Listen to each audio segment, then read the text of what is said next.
Aleluia. Boa noite a todos, a graça e a paz seja contigo. Eu estou muito feliz hoje. Você também, amém? Amém. Deus tem feito coisas extraordinárias.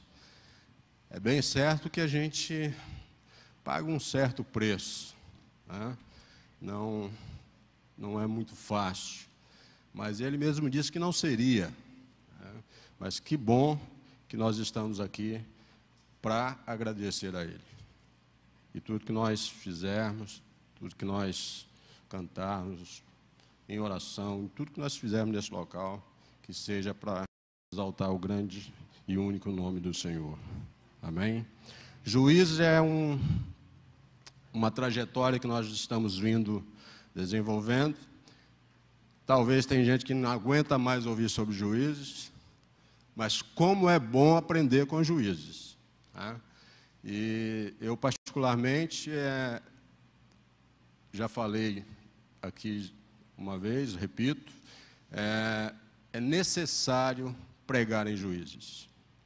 E é interessante como nós vemos aprendendo com isso. E no decorrer dessa série que a base trouxe, tem feito aqui, temos aprendido muito. E hoje nós vamos para o capítulo 11 de Juízes. Vamos falar de um cidadão chamado Jefté. E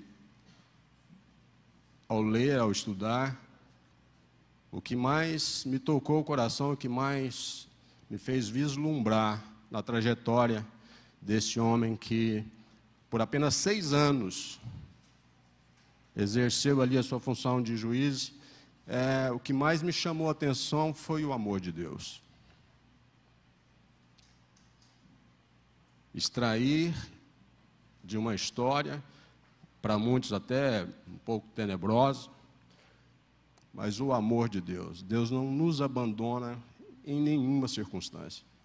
Em nenhuma circunstância. Tem um texto que eu quero ler para vocês, para a gente começar a caminhar hoje aqui em Juízes, no capítulo 11. Nós vamos fazer a partir do versículo 30 e 31, depois a gente pula para o 34 ao 40, mas a gente vai acompanhar, não se preocupe não, só abra aí a partir do versículo 30 do capítulo 11. Estamos chegando num período em que muitas situações são decididas em um país, e nós temos visto coisas horrendas por disputa de poder. A nação, preste bem atenção nessa narrativa, o quanto é profunda e quanto tem a ver com nossos dias hoje. A nação, ela nascera da paixão pela liberdade religiosa. A prática da fé havia sido oprimida e proibida no antigo país. O povo ansiava por um lugar onde pudesse adorar a Deus como desejava.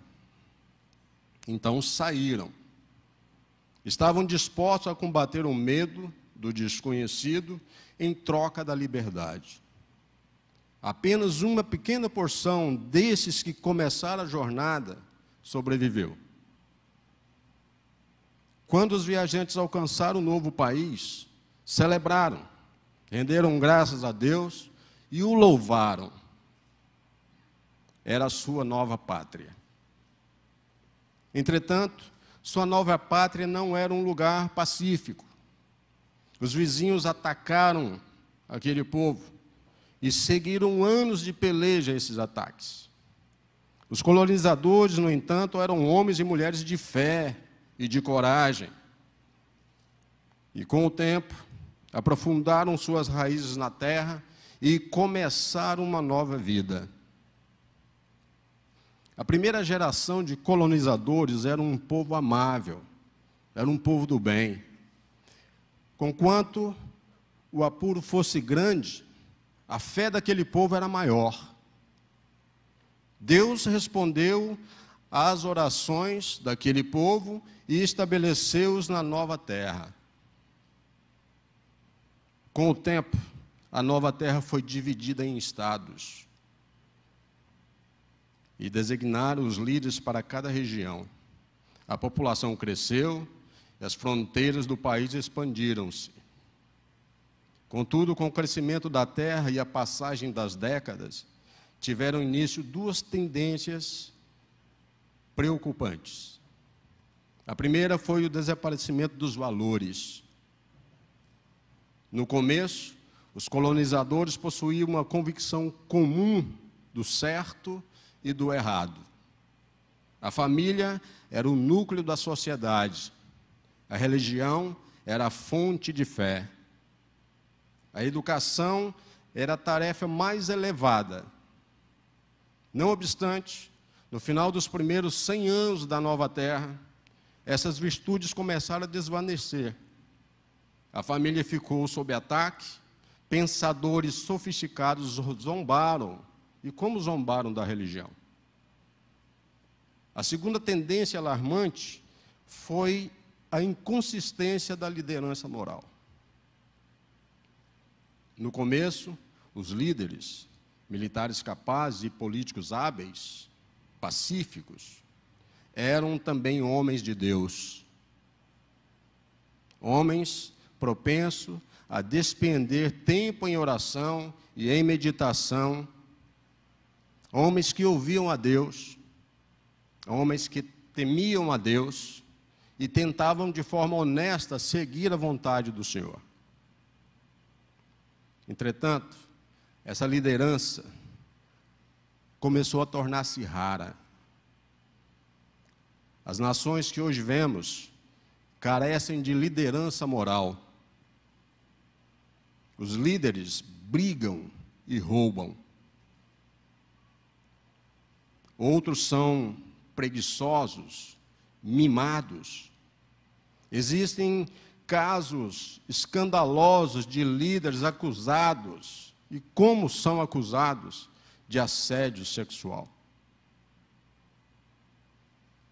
Embora a nação tenha um passado glorioso, acha-se agora escondida em um presente nebuloso.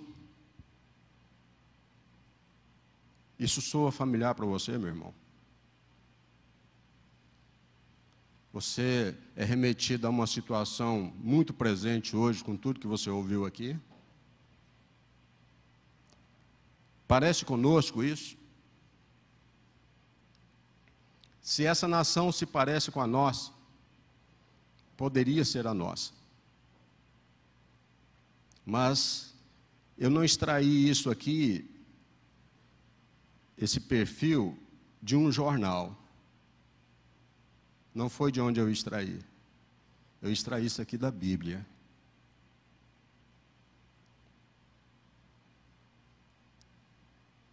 O livro de Juízes narra um período tenebroso de Israel. A morte espiritual da nação, a morte do coração. Você vê aqui uma passagem de 300 anos. E um versículo que se faz muito atual é que cada um fazia o que parecia reto aos seus olhos. Não é uma história bonita o livro de Juízes. Talvez vocês estejam até entediados de ouvir tanto sobre juízes aqui. Porque não é uma história bonita. Não é história para massagear egos. Ela não pretende ser, nunca pretendeu ser, não pretendia ser uma história bonita. Sua intenção era de advertir. Juízo é uma advertência do que acontece quando Deus é ignorado, é deixado de lado e paixões mundanas são adotadas. É isso que nós precisamos entender e o que a base quer levar para você através de tudo que você tem ouvido aqui sobre esse livro. Amém? Vamos lá? Juízes capítulo 11. a partir do versículo 31, 30, 31. Depois a gente vai dar uma puladinha aí para... Acho que eu tenho tudo aqui, tenho sim. Depois a gente vai pulando. Não se preocupe, eu até digo para você, se você tiver um tempo maior lá na sua casa, né, aquele feriado para os comerciários amanhã, quem sabe, quantos comerciários aí, aproveita e dá uma... Infelizmente, jornalista não tem essas folgas, né? Eu cumprimento uma vez mais a igreja e que o Espírito de Deus possa falar profundamente com você essa noite. Juízes, na maior parte do tempo, nós observamos no decorrer de tudo que nós estudamos, lemos, ouvimos, das pregações, de tudo que foi dito aqui, nós observamos desobediência. Pessoas afastadas de Deus, pessoas que não querem nada com Deus, pessoas surdas para Deus. Na maior parte do tempo, nós encontramos o povo quase que totalmente entregue à idolatria, procurando deuses, numa condição extremamente consternadora, totalmente voltada à idolatria. E durante 18 anos, castigados por Deus, e dessa vez aqui por meio dos filisteus. Finalmente, naquela grande angústia, naquela sua grande angústia, esse povo clama a Deus, clama ao Senhor. E pela primeira vez, aqui em Juízes, vocês com certeza ouviram isso daqui, nesses domingos anteriores, pela primeira vez nós vemos que Deus, Ele se recusou a ouvir, e lembrou repetidas vezes àquele povo que havia socorrido, por que ele não estava mais querendo ouvir. A verdadeira atitude de Deus, de Jeová para com o povo, acha-se na declaração de Juízes 10:16, que diz: já não pode ele reter a sua compaixão por causa da desgraça de Israel. Agora nós estamos vendo aqui, vemos aqui para o capítulo 11, nós estamos vendo o livramento. E o livramento veio por intermédio de Jefté. Os hebreus, eles sempre produziram homens de grande fervor, de fervor religioso, e ao mesmo tempo ferozes, e homens também generosos. Sempre foi um celeiro de homens com esse naipe. Nós temos esse tipo de fervor, a gente pode observar em Débora, Davi, Elias, e agora nós vamos fazer e observar aqui em Jefté. A história de Jefté, ela realmente é interessante. E talvez muitos de nós associem essa história apenas à morte da filha, que o pai matou a filha, que não é verdade. Foi um homem, Jefté, de uma ousadia extraordinária. Foi um homem de heróica ousadia. Foi um herói. Está citado lá em Hebreus 11, na galeria dos heróis da fé. E lendo essa história de seus votos e vitórias, especialmente do voto que ele fez no tocante à sua filha, única filha, por sinal, era filha única, é intrigante porque traz um profundo ensino. É de um profundo tratar de Deus para com aqueles que o obedecem e principalmente àqueles que o amam. Depois de grandes vitórias, Jefté julgou Israel apenas por 6 anos. Quem era esse homem? Quem era Jefté?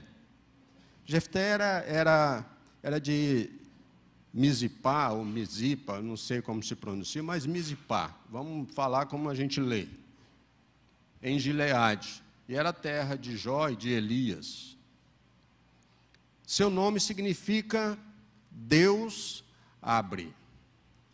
Jefté, esse nome significa Deus abre. E foi um dos juízes de Israel, como disse para você, está lá em Juízes 2, se não me falha a memória, a altura do versículo 7 ou 8, por 6 anos.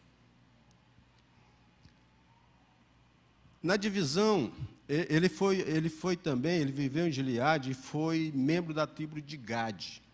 Isso a gente constata, está lá em Josué, lá no capítulo 12.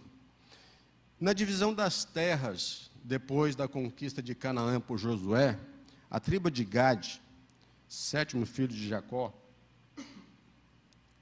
ficou com a terra além do Jordão, a terra de Gileade. O nome de seu pai também era Gileade, né?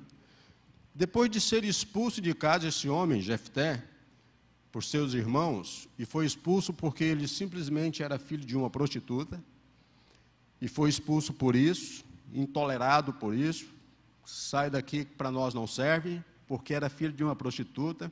Ele foi viver em Tobi, a leste de Gileade, e foi viver com homens extremamente levianos. Os amonitas, esses homens, entraram em guerra contra os israelitas, e não tinha nenhum homem com as qualificações de Jefté, porque Jefté era um homem valoroso, guerreiro, e os anciões foram buscá-lo na terra de Tobi. Estrategicamente, e estratégia era o peculiar de Jefté, estrategicamente Jefté tentou negociar, tentou fazer negociações com reinos vizinhos, pois não queria derramamento de sangue, queria evitar briga. Porém, as negociações de Jefté foram sem sucesso, fracassaram. Então ele parte para um plano B, um segundo plano, que foi o ataque sob a direção de Deus. Por que eu estou te falando tudo isso? Bem, queridos, Jefté teve a infidelidade ou a infelicidade, quase que não sai, de nascer de um relacionamento pecaminoso, um ato de adultério. E por esse motivo seus irmãos não o aceitaram, o desprezaram. Eles não queriam dividir a herança do seu pai. A vida em família se tornou tão insuportável que Jefté teve que sair de casa. E isto que nós estamos falando, que é palavra, é a vida de muitos hoje. Mas, apesar de todas as circunstâncias contrárias, adversas, Deus é maravilhoso, é extremamente bondoso. E esse bondoso Deus olhou para Jefté, para aquele jovem, olhou para ele e viu um grande potencial. Um vaso que poderia ser de grande utilidade a serviço do reino. Deixa eu te dizer uma coisa. Deus viu em Davi o que ninguém poderia ver. Um rei poderoso. Deus viu e enxergou profundamente em Samuel o que ninguém poderia ver. Sacerdote, nem mesmo o sacerdote ali conseguiu ver. Ele viu um potencial em Samuel, capaz de exercer funções extremamente distintas perante o povo. Rei, sacerdote, juiz e profeta. Deus viu o que ninguém viu. E Deus vê o que ninguém vê. Deus viu em Moisés o que ninguém viu. Um líder dos líderes. Deus viu em Sansão o que ninguém viu. O libertador de Israel. Deus viu em Neemias o que ninguém viu. O único capaz de reconstruir Jerusalém. Deus viu em Jefté o que ninguém viu. Alguém de extremo valor, independentemente de onde surgira. Alguém de extremo valor no seu serviço. E assim foi na vida de muitas pessoas usadas por Deus. E eu estou aqui esta noite para dizer para você, meu irmão, que Deus vê você como você é, mas vê em você alguém extraordinário a seu serviço. E deixa eu te dizer mais. Deus olha para você e não se importa com o seu passado. Não se importa se você tem dinheiro ou não. Se você é preto ou é branco. Deus olha para você e não se importa de onde você vem. Ele não está interessado no que as pessoas pensam a seu respeito. Ele não está interessado no seu passado. Porque o passado não impede, não vai impedir o trabalho de Deus na sua vida. Não vai. Deus está olhando para você, para mim, para nós, como olhou para Jefté. Vendo em mim, em você, em nós, seus servos, seus filhos, extremos valores. Deus está olhando para você como olhou para Gideão, como olhou para Elias e muitos outros servos de Deus. E olha para você, servo. Ele vê no seu interior, no seu coração, nos seus anseios, tudo que nós não podemos ver um no outro. Ele vê como um vaso, ele o vê como um vaso de bênção a serviço do reino. E esse vaso é para abençoar vidas. E por isso nós estamos aqui essa noite. Vamos ao texto? Juízes 11, versículo 30 e 31. E Jefté fez este voto ao Senhor: se entregares os amonitas nas minhas mãos, aquele que estiver saindo da porta da minha casa ao meu encontro, quando eu retornar da vitória sobre os amonitas, será do Senhor, e eu o oferecerei em holocausto. Vamos pular um pouquinho, versículo 34 até o 40. Eu acho que eu tenho aqui para te ajudar também.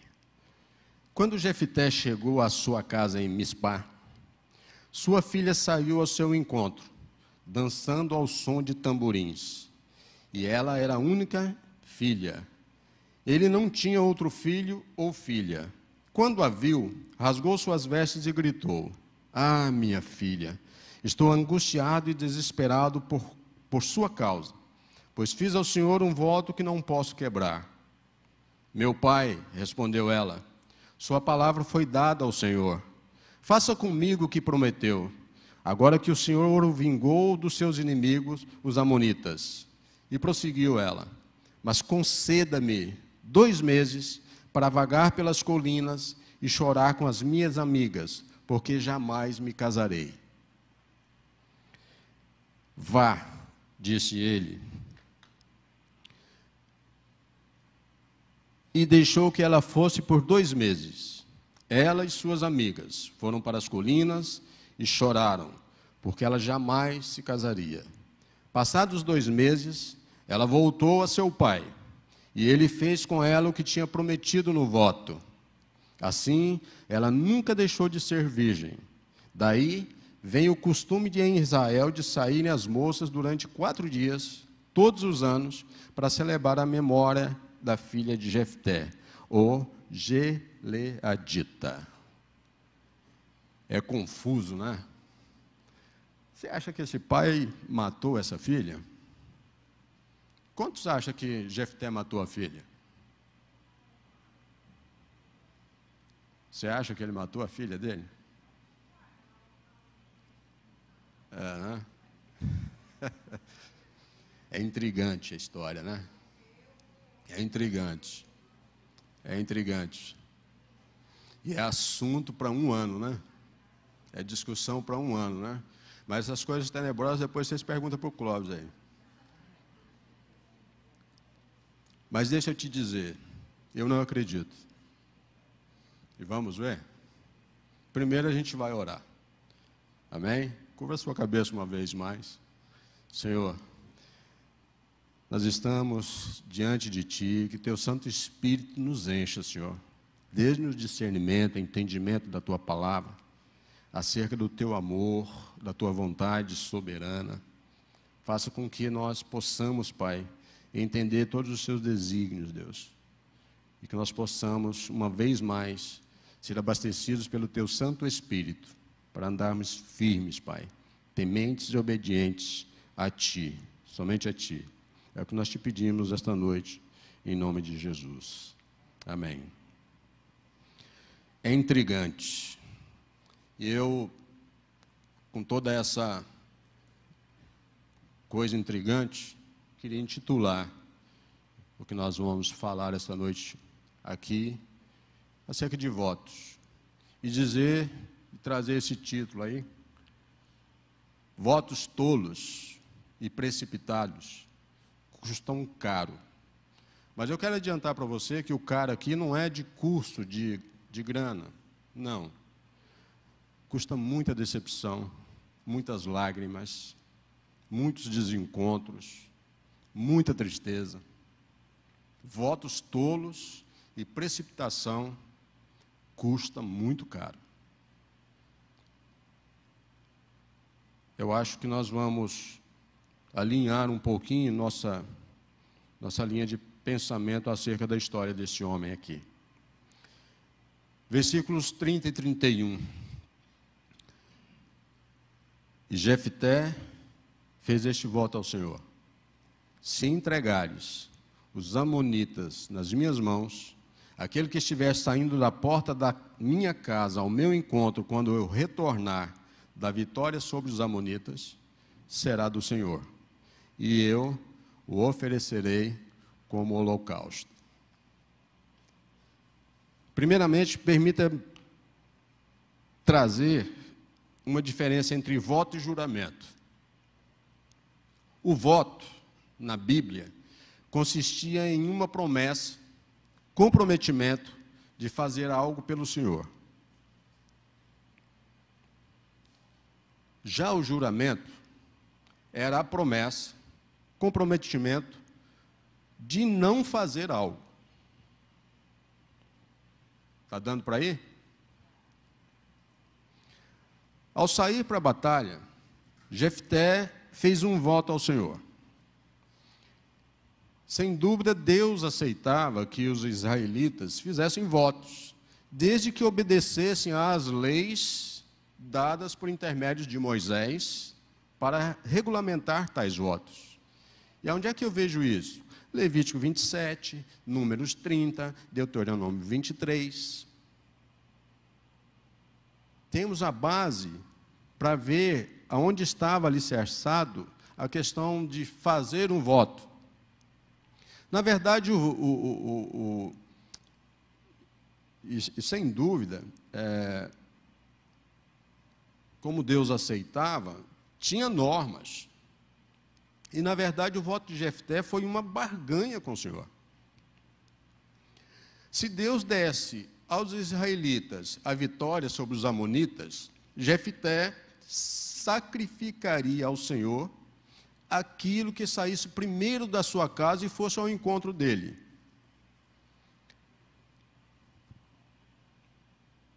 De fato, Deus deu a vitória a Jefté.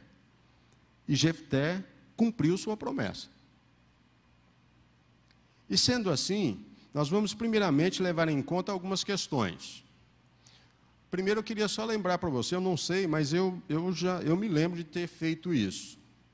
Às vezes eu queria alguma coisa e eu pensava assim, eu não estou fazendo isso hoje não, depois de, não que seja velho, mas assim mais maduro, né? Mas na minha época de adolescência, eu queria tal coisa, eu disse, se passar um carro vermelho é porque vai dar certo. Quem já fez isso? Está vendo como o negócio vai, né? Agora, me responda uma coisa. Tem valia isso? Então, vamos levar aqui em conta algumas questões. Qual foi a promessa e como ela se cumpriu?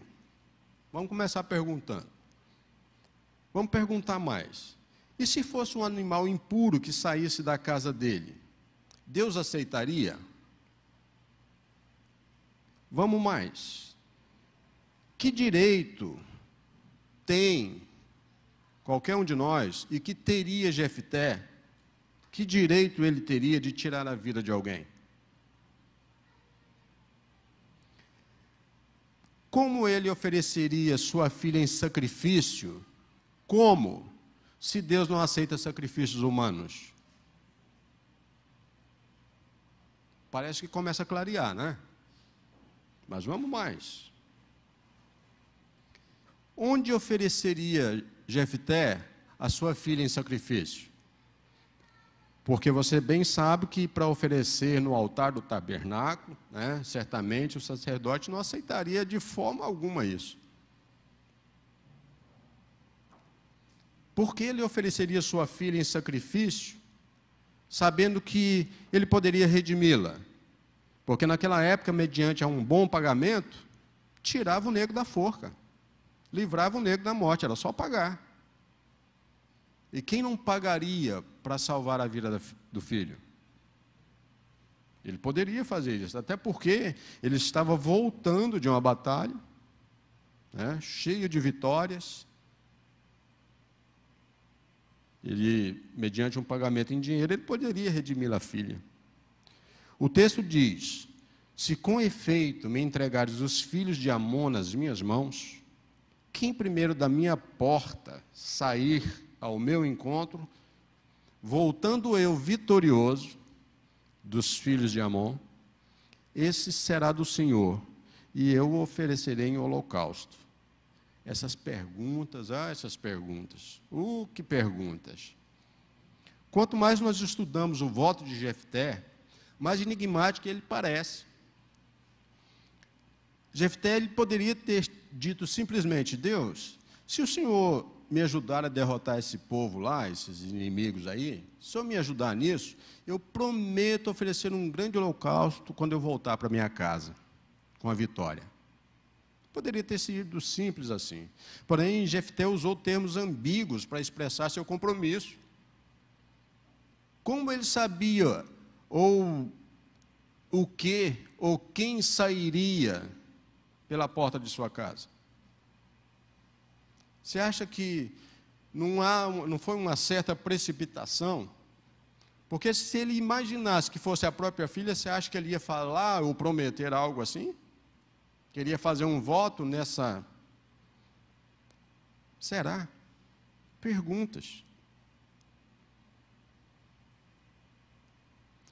Os termos hebraicos traduzidos aqui, por quem, se encontram no gênero masculino, e indicam que esperavam encontrar uma pessoa. Mas e se essa pessoa fosse o filho de algum vizinho, ou de um desconhecido? Que direito Jefté possuía a tirar a vida de uma pessoa dessas, ou de qualquer pessoa que fosse? Portanto, oferecer a Deus um sacrifício que não havia lhe custado coisa alguma. Se você for lá, ver lá em 2 Samuel, no capítulo 24, lá está escrito assim: mas o rei respondeu a Araúna, só para a gente ir laçando as coisas juntas aqui. Não faço questão de pagar o preço justo. Não oferecerei ao Senhor, o meu Deus, holocaustos que não me custam nada.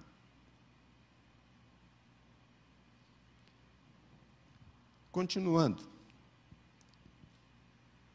Com tudo isso que nós falamos, além disso, por certo, Jefté sabia que Deus não aprovava, não receberia, não aceitava, nunca aceitará, não aceitaria sacrifícios humanos.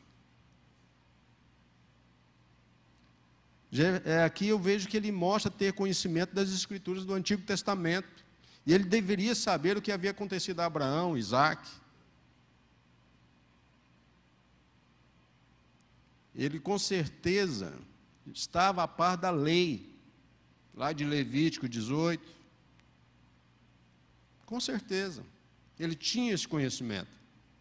Mesmo levando em consideração que o período dos juízes foi uma era de trevas espirituais na história de Israel, e que os israelitas cometeram inúmeros erros, é de se duvidar que os próprios amigos de Jefté vizinhos, quem o conhecia, o deixasse ou permitisse que ele matasse a própria filha para cumprir um voto imprudente.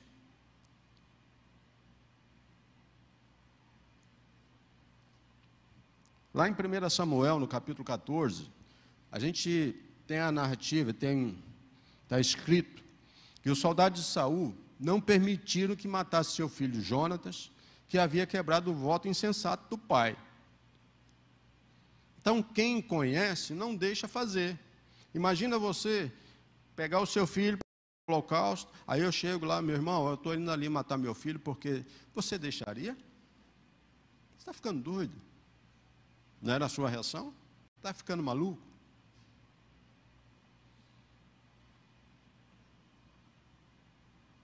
Na realidade,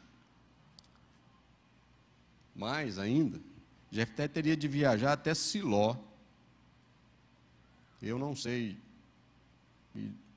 me desculpe, eu não pesquisei a distância, mas devia ser uma longa e cansativa viagem. Ele teria que viajar para cumprir seu voto. Deuteronômio 16, né? E é de se duvidar que, com ou sem vitória, até mesmo o menos inspirado dos sacerdotes realizasse um sacrifício humano sobre o altar santificado a Deus. Olha, eu trouxe aqui e tal, para sacrificar nesse altar e tal. Não, aqui não. Isso aqui é coisa santa, é do Senhor. Não seria assim? Eu acho que você está meio... Na realidade, se o povo descobrisse que Jefté estava indo a Siló sacrificar sua filha, é bem possível que o impedimento seria imediato. Eles arrancariam aquela menina do braço daquele pai maluco. Era impossível um herói nacional, como ele, ali, como se encontrava, esconder facilmente o que estava fazendo. E, sem dúvida, a história teria se espalhado sem demora, porque o povo, durante o período de 2 meses de espera, não foi o que ela disse lá no versículo 37, 39, me dê 2 meses aí, que eu vou com as minhas amigas, esperar 2 meses, não faz sentido. Por isso, eu acredito que ele não tenha feito. E é o que eu entendo. E surgem mais perguntas pertinentes. Apesar de Números, em Números capítulo 30, versículo 1 e 2, em que havia uma ordem do Senhor de que quando um homem fizesse um voto ou um juramento, que ele levasse o seu cumprimento à risca, apesar disso, que ele não poderia quebrar a sua palavra, que ele não poderia voltar atrás na sua palavra, ele teria que cumprir tudo o que ele dissera. Apesar de tudo isso, será que Deus teria considerado seriamente um voto que transgredia tanto os direitos humanos quanto a lei divina? Será que Deus considerou esse voto que transgredia a lei divina e direitos humanos? Um homem que havia recebido o poder do Espírito, Juízes 11, versículo 29, e que possuía um compromisso sério com o Senhor, Juízes 11, 11, teria mesmo chegado a fazer tal voto?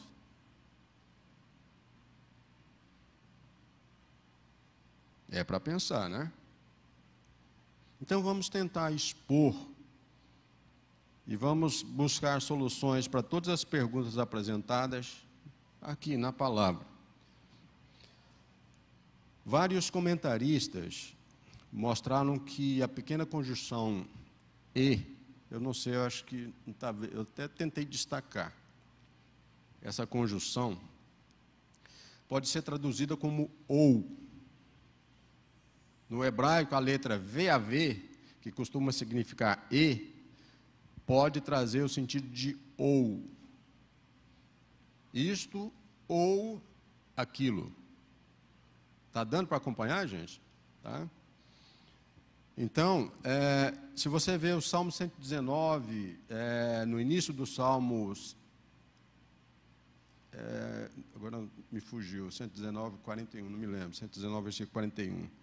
Há um exemplo lá do VAV, que é essa conjunção aí, acho que Salmo 119. Depois a gente pode confirmar isso. 119, acho que versículo 41, se não me falha a memória. Tem essa questão desse VAV aí, que é o ou, né? É só para um exemplo do VAV hebraico aí, tá, gente? Então, se usarmos essa abordagem aqui, então o voto tem duas partes. Aquilo que fosse ao encontro dele seria consagrado ao Senhor, se fosse uma pessoa, ou sacrificado ao Senhor, se fosse um animal. Aí já faz sentido. Uma pessoa ou um animal. Com a pessoa, seria consagrado a Deus. Um animal, sacrificado. Uma vez que foi recebido pela filha, Jefté a consagrou ao Senhor para servi-lo no tabernáculo. Vamos voltar lá, Êxodo 38, 1 Samuel capítulo 2. Consagrou. Ela permaneceu virgem, o que significava que não teve a alegria de se tornar mãe. Desejo e o sonho de toda mulher. Nem de dar, principalmente isso, de dar continuidade à herança do pai em Israel. Porque ali, todo pai buscava, trilhava a continuidade do nome, da família. E ali, com esse voto, consagrando ela a Deus, se encerraria ali aquela geração de Jefté, a descendência. Esse fato seria motivo aqui suficiente para que ela e as amigas passassem 2 meses se lamentando, pois toda a família ali, toda filha, desejava ter uma família, e ela não iria ter. E todo pai desejava netos, para dar continuidade à herança da família. E Jefté não teria. Em momento algum o texto diz que Jefté matou a filha. Pode ler. Em momento algum o texto diz isso, que Jefté matou a filha. Também não encontramos ninguém pranteando a morte dessa menina. Ninguém chorou a morte da menina.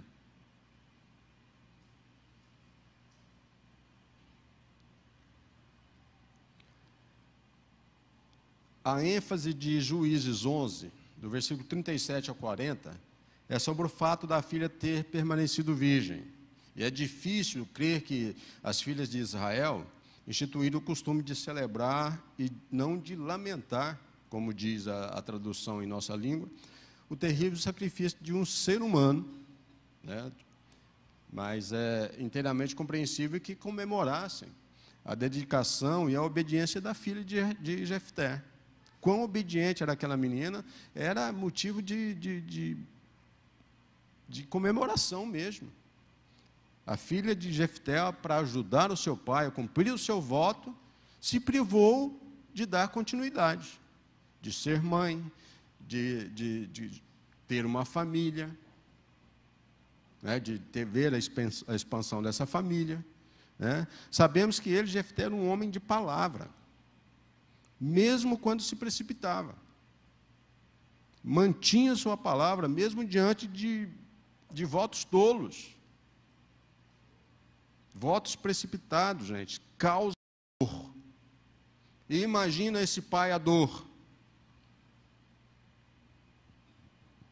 Deus nos ensina muito com a história desse homem. Muito. Também é citado aqui, como eu já disse para vocês, ele é citado lá na galeria dos heróis da fé de Hebreus 11. Porque é extremamente interessante, intrigante, mas é extremamente edificante também o que se traz com isso. O que eu aprendi aqui, quando eu leio, quando eu estou eu estava estudando esse texto, eu fui remetido a questionar a mim mesmo, a olhar para mim e me questionar. Evander, crente, você me responda, eu falando comigo. Como você lida com seus conflitos? Me responda, crente, quão confiáveis são as suas afirmações?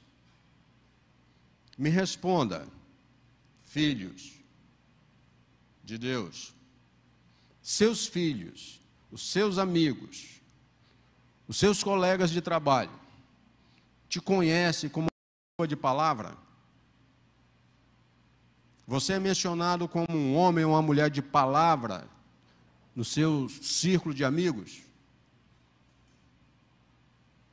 A medida de sua confiabilidade é a sua disposição para assumir responsabilidades?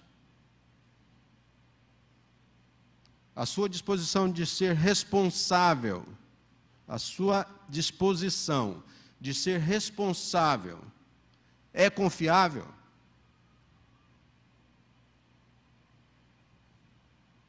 É? Mesmo se o preço a ser pago for extremamente doloroso por algo que você tenha dito ou prometido, e até se arrependido de ter falado, e não poder voltar atrás?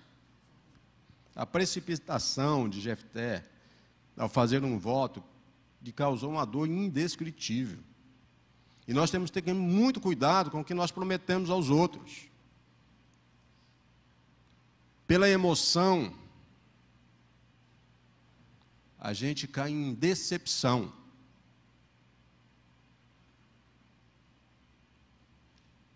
Quando você toma uma decisão de forma precipitada, por isso eu digo para você, não tome decisões em meio a emoções, persuadido. Não tome, tem que ser hoje. Não faça isso não. Porque em meio a confusões pessoais, a emoções, nesses momentos é muito fácil a gente fazer promessas tolas a Deus. É muito fácil.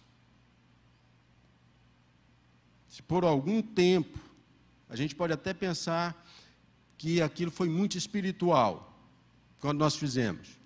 Mas, na verdade, com o passar do tempo, você vai ver que só vem produzindo sentimento de culpa e de frustração, quando a coisa é precipitada.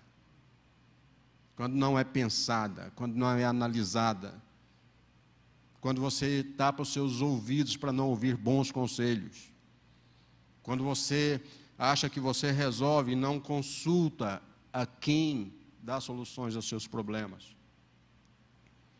Deus não tem interesse algum em negociação espiritual comigo e contigo, conosco. Deus não tem nenhum interesse em negociar espiritualmente conosco. Não tem. Ele sabe, e você também, nós também, sabemos que esse tipo de coisa só traz decepção, barganhar. Deus não quer promessa para o futuro, gente. Ele quer obediência para hoje. É assim. Eu quero terminar falando algo maravilhoso para você. Que me emocionou muito e que me fez refletir muito acerca de tomar decisões, de fazer votos, de prometer. Ah, Deus, se eu conseguir fazer eu passar nessa prova aí, eu vou. O que você anda prometendo a Deus? Ele só quer que você obedeça. Só.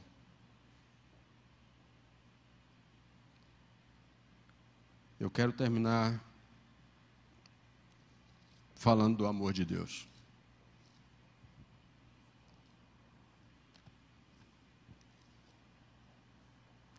Juízes me trouxe, eu não sei se para você, mas me trouxe grandes lições. Primeiro eu me situei.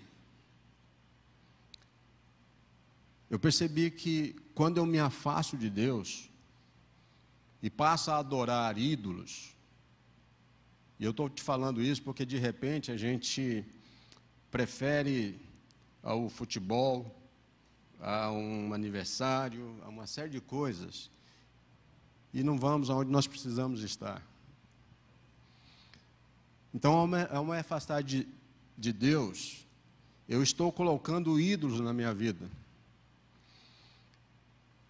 E aqui eu vejo que o povo israelita, ele sofreu a invasão e devastação estrangeira. E é o que o mundo faz conosco. O mundo nos invade. E se você não estiver preparado, ele vai tragar você mesmo. Quando nós nos encontramos desesperados para buscar alívio, nós nos voltamos a Deus. E o Senhor, sempre, com a sua infinita e graça, nos abraça. É o nosso libertador. Nessa situação, Jefté foi o libertador. Foi o mecanismo usado por Deus para libertar aquele povo. Eu me situei nisso e passei a observar. E observe também, o ato de livrar-se de deuses estranhos, de deixar o mundo para trás, de não deixar que essas coisas horrendas lá fora sejam maior do que a fé que você tem, do Deus que você serve, mostra, como mostrou para Israel, que quando nós somos sinceros e confessamos nossos pecados, Deus nos alcança. Definitivamente, de uma forma coesa, não deixa você sofrer. E eu passo a meditar de tudo que eu li, que eu ouvi até agora, nesse livro. Deus me ama exatamente como eu sou. E se porventura, assim como Ele te ama, exatamente como você é, com todos esses defeitos aí, que não são poucos, porque os meus são incontáveis, Ele ama você do jeitinho que você é. E se porventura você pensa que o amor dele seria mais forte se a sua fé também o fosse, você está enganado. E se porventura você achar que o seu amor seria mais profundo, se seus pensamentos também o fossem, você está novamente enganado.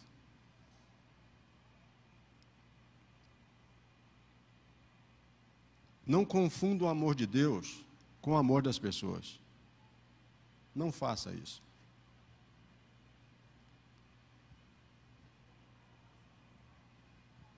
O amor das pessoas geralmente cresce com a performance. Decresce com os erros. O amor das pessoas são assim. Agora, não acontece assim com o amor de Deus. Porque Deus o ama exatamente onde você está e como você está. Agora Ele se nega a deixar você assim. Porque Ele tem o melhor para você. O amor de Deus, ele nunca cessa. Nunca. E como eu disse para você, falar do amor de Deus me emociona.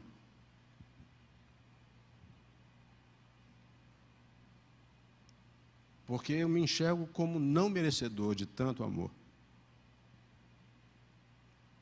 E embora eu possa desdenhar, ignorar, rejeitar esse amor dele, ele não me despreza, ele não me ignora,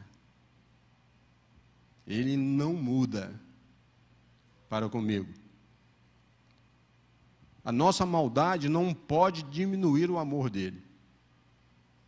e nós somos maus. Nossa bondade não pode aumentar o amor de Deus. Nossa fé não o garante mais próximo a nós do que a nossa própria estupidez nos faz arriscar a estar sempre longe dele. Porque somos estúpidos quando nos afastamos do Senhor. Deus não nos ama menos, não vai nos amar menos se nós fracassarmos. Se a gente cair, Ele não vai nos amar menos.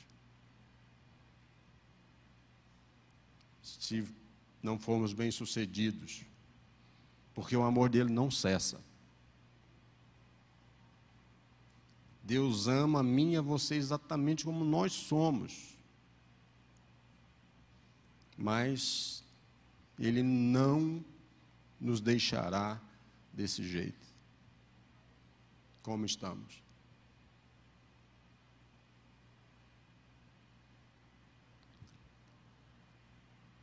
Eu me lembro que, quando a minha filha ela ainda é o bebezinho do pai, mas não posso nem falar que fica careta, né? Mas quando ela era meu bebezinho ainda, eu me lembro que um certo dia eu peguei um sorvete para dar a ela. E a gente estava, eu não me lembro, acho que Fortaleza, não me lembro direito. Acho que Fortaleza, sim. Naquela época ainda dava, né? E aí, quando eu me virei para dar o sorvete, ela estava com a boca cheia de areia. Eu com a iguaria, uma coisa boa, né? Com a boca suja.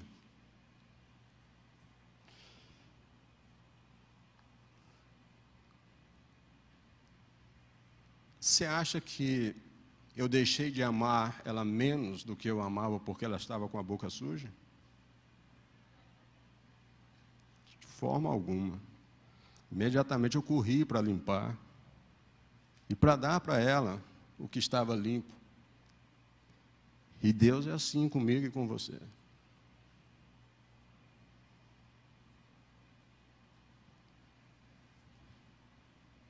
Eu amei a minha filha mesmo com a boca suja.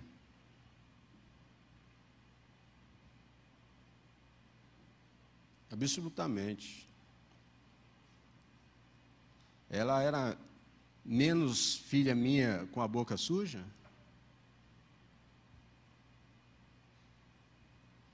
Claro que não. Agora, você acha que eu ia permitir que ela continuasse com a boca suja?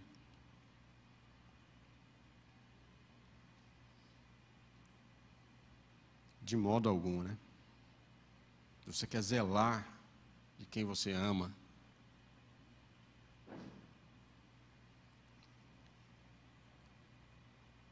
Eu a amava exatamente como ela estava. E Deus olha para você hoje e diz para você que Ele ama exatamente você como você está. Da forma como que você está. Deus faz o mesmo por nós, Ele nos leva à fonte, Ele diz assim, cuspa a areia, querido. Limpe-se.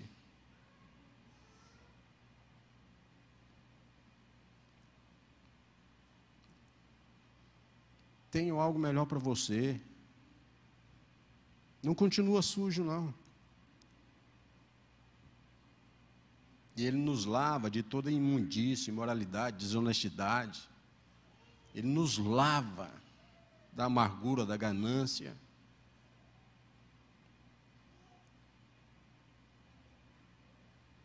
Não apreciamos a limpeza. Às vezes. Até optamos pela areia em vez do sorvete. Eu posso comer, posso, se eu quiser. Eu posso. Posso andar amuado e continuar amuado. Posso comer eu posso. Mas se eu fizer, a perca é minha. Deus tem uma oferta melhor para mim. Deus tem algo melhor para mim. Ele quer que eu seja simplesmente igual a Jesus. Não é uma boa notícia isso? Ser simplesmente igual a Jesus? E aí, sujo como somos, e às vezes estamos, como é que vai ser isso? Você não está empatado com a personalidade que tem hoje. Não está condenado a morrer amuado. Você não está sentenciado a ser indiferente com tudo e com todos porque você tem raiva do mundo. E tem que ter mesmo, né? Eu estou dizendo ter raiva do mundo, parece que você tem raiva de si mesmo. Você não tem que estar andando preocupado por aí com o que as pessoas estão falando a seu respeito. Transparência tem que ser nesse relacionamento com o alto. Ele sabe quem você é e você também o sabe. O que as pessoas dizem a seu respeito sem te conhecer, não pode adentrar nos seus ouvidos. E muito menos penetrar no seu coração. De onde nós tiramos a ideia de que eu e você nós não podemos mudar. Que nós não podemos ser diferentes. De onde vem a ideia que eu não posso amar? De onde vem a ideia que eu sou o último dos últimos, que eu não sou amado? Quem te falou isso? Faz parte da minha natureza andar preocupado. Mas quem diz que eu tenho que andar extremamente preocupado com tudo e com todos os dias? Onde está o meu descanso? Onde eu busco o meu descanso? Quem disse?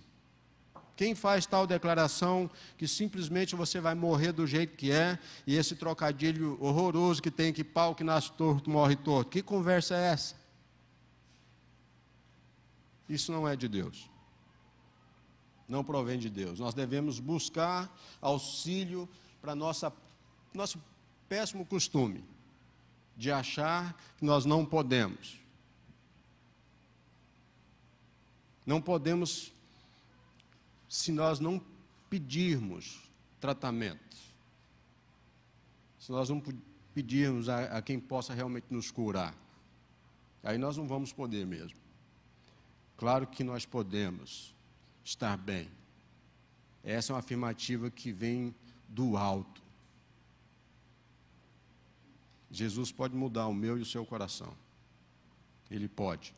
Ele quer que nós tenhamos um coração igual ao dele. Ele quer. E você pode imaginar uma oferta melhor do que essa? Ter um coração igual ao de Jesus? Quer tentar? Está disposto a tentar?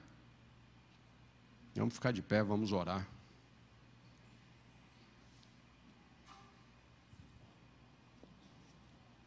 Não desista, não. Muitas das vezes coisas que nós não queremos ouvir, que achamos chato, entediosa, complicada, traz ensinos valiosos sobre quem Deus é.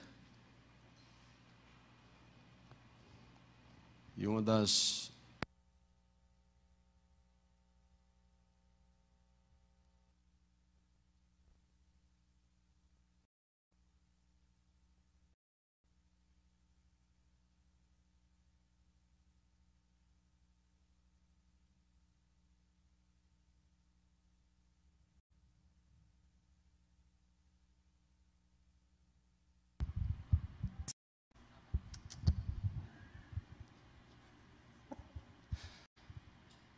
coisas mais sensacionais quando eu me deparo, é quando Deus me mostra quem eu sou.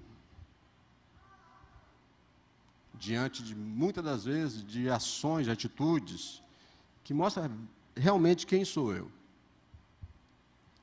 Nós temos a oportunidade todos os dias de sermos melhores. Todos os dias. Deus nos faculta a oportunidade de moldar o nosso coração, o nosso caráter. Todos os dias nós temos essa oportunidade. Não vamos perder mais tempo. O dia está próximo.